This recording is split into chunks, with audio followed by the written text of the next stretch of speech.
Hey everyone, Mr. MC here. This is Lap Guy for Tsukuba Circuit with the Mazda Roadster S. Let's get this started.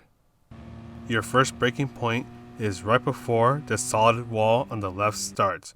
Brake in a straight line, and when you start to turn, you'll kind of just quickly ease off of most of the braking.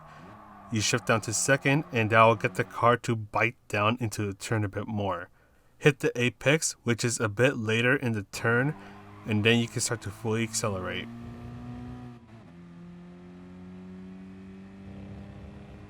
Your next braking point is just before the curb on the right ends. This is like the first turn, so brake in a straight line, then ease off of the braking kind of quickly and go for a late apex.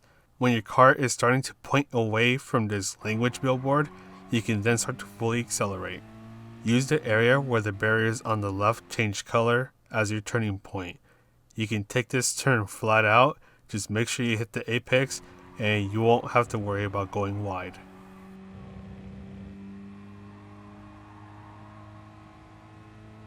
Start to brake before the AstroTurf on the left ends.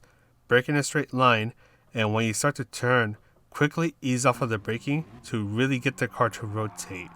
Then you can start to accelerate when your car is starting to face towards the final wall on the other side of the track. You're going for a late apex, which explains why you kind of need the car to rotate a bit quickly.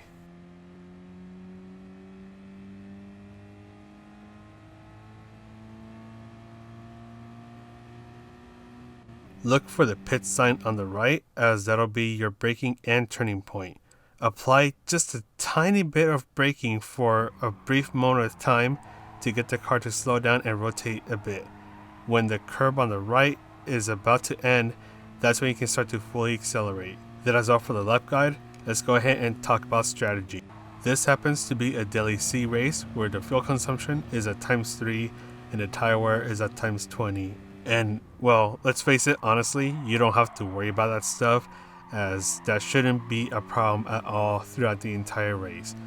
The only thing you should actually worry just a tiny bit about is the front left tire, as that's going to take a beating throughout the entire race.